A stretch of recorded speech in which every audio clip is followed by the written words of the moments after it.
वित्त मंत्री निर्मला सीतारमण आज अंतरिम बजट पेश करेंगी। ये आम चुनाव के पहले का आखिरी बजट है। चुनावी साल होने के कारण बजट में लोक लुभावन वायदों का पिटारा खोलने और जनता को अधिकाधिक सुविधाएं देकर अपने पक्ष में किए जाने की भी उम्मीद की जा रही है। इस बार केंद्र सरकार बजट में आयकर छूट सीमा 7.5 लाख से लेकर 8 लाख रुपए तक बढ़ा सकती है। वहीं देश में रोजगार के मौके बढ़ाने, महिलाओं की जेब में हर महीने नगद राशि डालने तथा किसानों की आर्थिक स्थिति सुधारने संबंधी कुछ ठोस घोषणाओं की भी अंतरिम बजट में उम्मीद की जा रही है।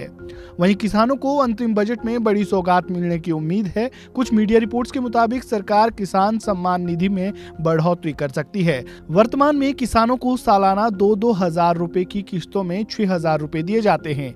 अब सरकार इस सम्मान निधि को 9,000 रुपए तक बढ़ा सकती है। ऐसे में किसानों को 2 की जगह हर किस्त में 3,000 रुपए मिल सकते हैं। अगर अंतरिम बजट में इस योजना की राशि बढ़ाई जाती है तो लाभार्थियों को इसका लाभ अभी नहीं बल्कि अप्रैल से मिलना शुरू हो जाएगा।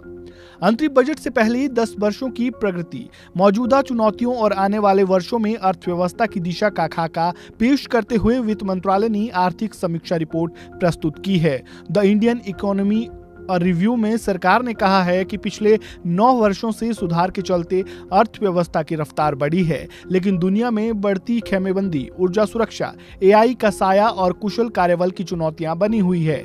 मंत्रालय ने कहा है कि 3 वर्षों में भारत के 5 लाख करोड़ डॉलर की जीडीपी के साथ दुनिया की तीसरी बड़ी अर्थव्यवस्था बनने की उम्मीद है। इस अंतरिम बजट से लोग बचत और उद्योग व्यापार को गति देने वाले प्रोत्साहनों की भी अपेक्षा कर रहे हैं। छोटे आयकरदाता, नौकरी पेशा वर्ग के साथ साथ मध्यम वर्ग के लोग भी चाहते हैं कि उन्हें आयकर से राहत मिले। वर्तमान समय में नई स्कीम के तहत अधिकतम 7 लाख रुपए तक तथा पुरानी स्कीम में अधिकतम 5 लाख रुपए तक की आयकर छूट प्राप्त है। सरकार ने बीमा, चिकित्सा और आवास के क्षेत्र में जो योजनाएं शुरू की हैं, वे मध्यम वर्ग को लाभान्वित कर रही है। जीएसटी में हुए बड़े सुधार से उद्योग कारोबार को गति मिली है। फिर भी ये वर्ग कर संबंधी राहत से अपनी बचत और निवेश को बढ़ाने की बात कह रहा है।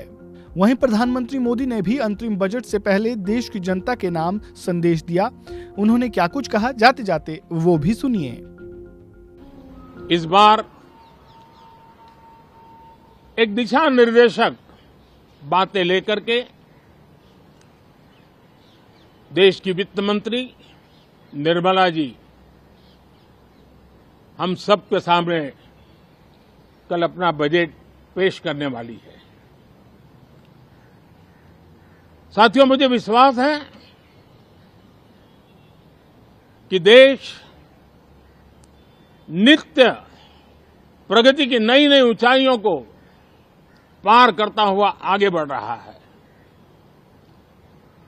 सर्वस्पर्शी विकास हो रहा है, सर्वांगीण विकास हो रहा है, सर्वसमावेशक विकास हो रहा है। ये यात्रा जनता जनार्दन के आशीर्वाद से निरंतर बनी रहेगी। इसी विश्वास के साथ फिर आप सभी को मेरा राम राम।